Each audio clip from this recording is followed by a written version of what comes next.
Yes, sir.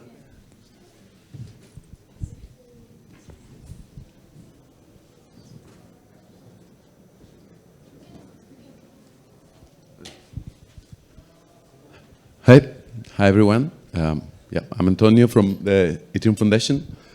I'm going to give a quick view of what happens last year from the post-quantum transaction signatures for Ethereum. Quick notation, I'll do it in any of my talks this morning, and you can sleep when you see red star, you can wake up. So I always like to see Ethereum and split in three big chunks, three big parts. So we have the execution layer, the consensus, and the data availability sampling.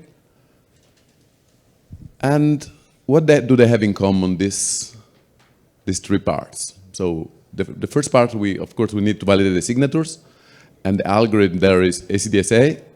For consensus, since the merge, we have BLS signature, so pairings. And some years ago, we introduced KZG commitments, so data availability sampling use heavily pairings as well. Now, what do they have all these solutions in common? And this is a recap of what I've done last year. I've showed this stuff already last year. I'll go quick here. Is they all use elliptic curve. So, and in particular, for ECDSA, we use the same curve of Bitcoin, SEC P256K1. And for consensus, we use a pairing-friendly curve that is like the best curve that is out there. There's BLS 12381, and it's the same curve used for KZG commitment. So curves plus pairings. So we all know. I hope since you are here, you know about this trait of quantum computers. So we have this famous Shor algorithm that in polynomial times breaks a discrete log problem for elliptic curves, and not only on finite fields, and it breaks factorization, so RSA. And we've been working on try to migrate Ethereum to post-quantum for a while, but we give an acceleration. In January, you might have seen this this tweet by Justin, and it kind of changed a bit my day-to-day working life because, yeah, we were working on it, but now we have been more serious about that.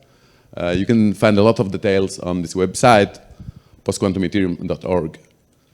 And as well, we try to put some more information about our long-term plan that goes from now until 2029 here. So again, three different layers, that is consensus, data layer, and execution. And many of these boxes involves quantum. So this is like the high-level plan. So for execution, we have this post-quantum transaction signature calls. For consensus, we have this project called Linear Ethereum. And for data availability sampling, we're still working on it. So we have some solution. We didn't still choose which one is going to be, but there are a lot of talks. For this specific talk of today, we focus only on this box. So post-quantum transaction signatures. Next call is today at 3. Everyone is invited to come. It happens every couple of weeks. Usually it used to be at 4, now we changed the time. We have 3 CET. Today is going to be, we have topics usually. Today is going to be hardware wallets. We have a couple of invited presenters. One is here, it's Connor, and we have ledgers. Here's Connor, and Ledger is gonna present something as well. So, what about post-quantum algorithm? We need something that resists to quantum computers. So we need new maths, so new engine. This is the winners of the NIST competition announced in July 2022, and there are 2 categories of maths that has been chosen that resist to quantum computer. There are lattice solution. There are like for signature are dilithium and Falcon. For encryption is Kyber, and for signature the other candidate use hash functions, so it's Sphinx Plus. Again, for the moment we don't care about encryption. we focus about signature. That's what matters. So at least we don't have this problem called harvest and decrypt later. So the next slides are going to describe, if you skip the calls in the last months, this is a recap of the calls, and it's a shout out for people that helped me during this little journey so far. On the first call, we basically we have seen some lattice solutions. So we had the authors of these two EIP that they will potentially offer some precompile for Dilithium and Falcon that are basically part of the NIST algorithm chosen to replace ECDSA. And we had with Simon and Renaud presenting these two EIPs, and they as well showed a working demo that actually work with the non-native account abstraction, so ERC 4337, and they showed that actually we could have this algorithm replacing ACDSA with actually some good price. So from the guest perspective, it's actually a good trade-off. And the second things second talk, and I think Stefano is here as well. We had Stefano and Fabrizio presenting the proof of seed. This actually is an old idea of a post of Vitalik, I think was already in 2020. Vitalik showed that some thought about how to hard fork in the case of quantum emergency. And the idea they presented is pretty actually simple to execute a bit less, but the idea per se is not too hard. And it starts from this observation. So the Ethereum address is actually nothing else than the SHA-tree of the public key. So the public key is a point on an elliptic curve. But if you've never done any transaction, you never expose the public key per se, the raw public key. You expose the SHA of it, and even quantum computers are not able to recover the public key. I mean, we have some algorithm that breaks hashing, this called Grover, but it's actually not a thing. So that was an idea of Vitalik to have a proof of seeds proof of seed. So at zero knowledge proof of seed, the fact that you actually knowing the seeds that of the public key. And we had again Stefano and Fabrizio here that showed this idea implemented. I think that Stefano will have a talk tomorrow or today that will see the demo of this idea. And you can find the article on this QR code if you're interested. The second call, we focus on the missing algorithm. And so the theme of the second call was hash-based solution. And I mean, for a hash-based, it's actually way easier to have way less assumptions. And again, we had Mikhail from Blockstream, and yeah, it's not an April Fool joke. You read Bitcoin, it's actually real.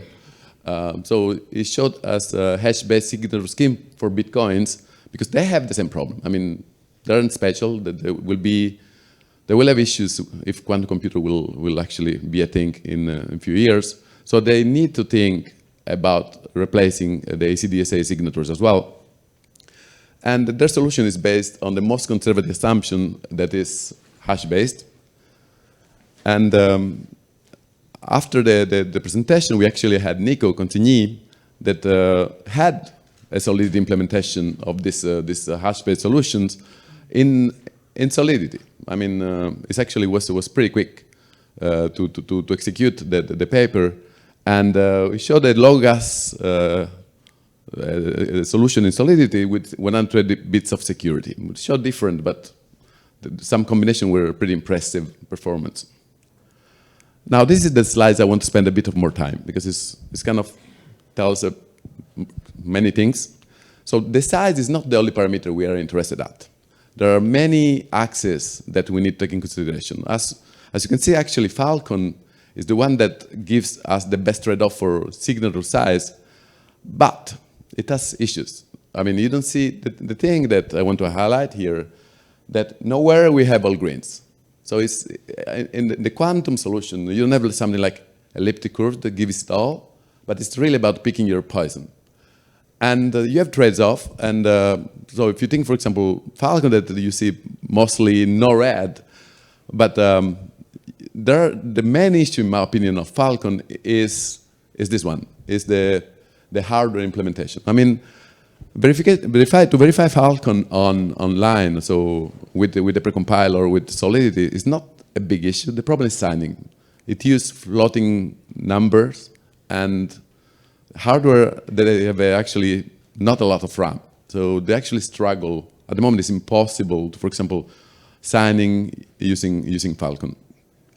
Dilithium, from the other perspective, does not have this issue at all. But look at the size. I mean, we're talking about 2.5K of signatures, and let alone hash-based. Now, the fourth goal, yes, we skipped the third, was about account abstraction. We actually had, I did this talk, this IT research post last year, that it was like, the road for post-quantum Ethereum transaction is paved with account abstraction. We need, despite which algorithm we're going to use, we're always going to use account abstraction. This is a fact. And we have so far account abstraction, but it's non-native. This is ERC 4337 that I talked before. But we want to have native account abstraction, and so far the most likely candidate to do it is going to be EAP 8141.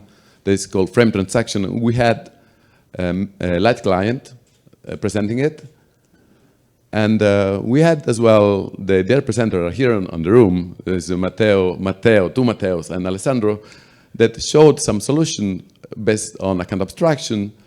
That is an interesting idea. It used something called ephemeral keys, and they came with a demo as well. And the interesting idea behind that is pretty simple, but pretty effective. And basically, is you will have a stable identity, and every time you sign, you rotate your key. In this case, it's an ECDSA key.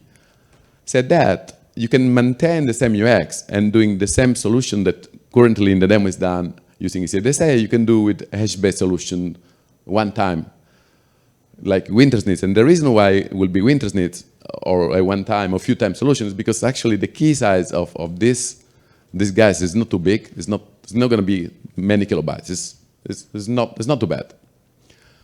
And as you see, like every time you sign, you are rotating the key, and so all keys are going to be replaced, but you never change your identity. This is going to be the same. But that identity that you keep stable is going to be the hash of the public key, so you never expose your public key online.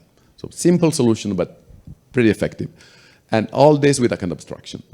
And all this with account abstraction, native and non-native, so both. But yeah, it's not over. Probably many of you seen this paper from Justin yesterday. So it has some good intuition of how the future is going to look like. He co-authored this, probably the main authors actually, were the Google Quantum AI people and Dan Bonney from Stanford. I mean, I'm not a specialist in the area. I just skimmed the paper because it was yesterday, and yeah, it's been busy days. These are some numbers. And the things that is most important for me is this one. So it shows that despite all this kind of improvements in both in the qubits and the physical qubit size, will take still some minutes at the moment to break elliptic curve DLP. So it's not going to be milliseconds. Still take a while. Of course, things will always get better, right? Now, again, this table, and I want to highlight something here that I didn't tell you before. Now, it's true that the key size is pretty important. So we see the key size, the smallest key size there is 666 bytes. And at the moment, ECDSA is 32 bytes. So it's actually 20 times bigger, right? Something like this. But what matters actually for us, for the future of Ethereum, and for the future of other chains as well, is not the key size per se, but it's the aggregation. It's is the aggregation matters in two parts mainly, at P2P level and at mempool. And even if the key size is big, but we are able to aggregate the signature in a way that doesn't impact too much the peer-to-peer layer and the mempool layer, we won. So this is kind of my take for the plan of the next years.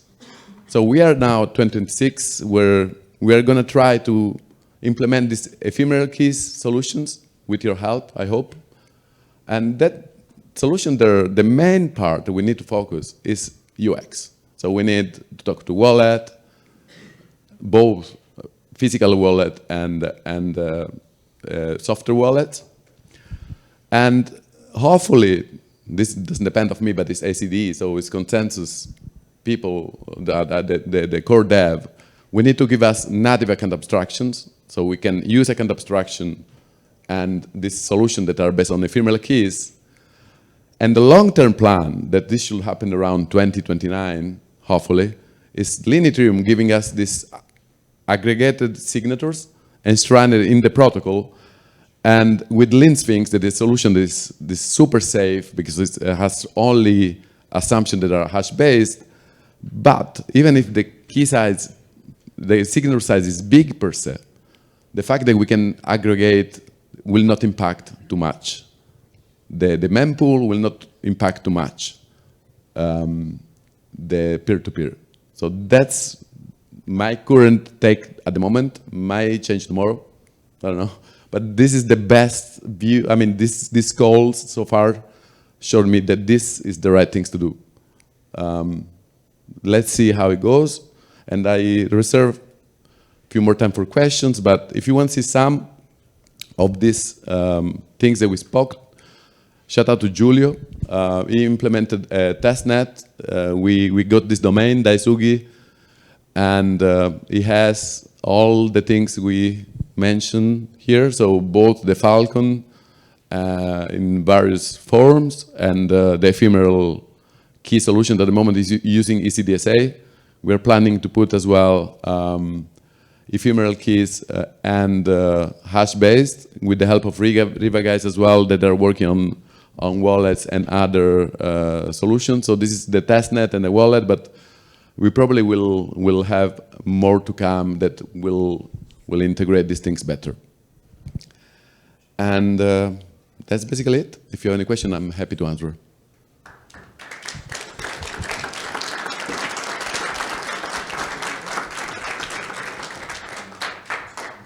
Yeah, question is basically, what is the security model for ephemeral keys? Because either you have a contributor, either not, and it's like, okay, just saying it's kind of just quantum annoying. If you want to use one-time signature, there are internets, one-time signature, which are designed for this. A good question, Renaud. We spoke already about that. But basically, like I was mentioning before, let me find the red slides, that yes, you're right. If we stay on the ECDLP elliptic curve, so the ECDSA, you're correct. But the UX is really the same for hash-based one-time signature. So probably the next thing we're going to work is implementing this UX with Wintersnitz or few times signatures. So force. So the idea per se. So what we need is UX, and the rest is cryptographically is not too bad. I mean, what we need is UX at the moment. We have people that will use it without thinking too much and clicking a button, and we'll have where they're safe. And that stays. Good question.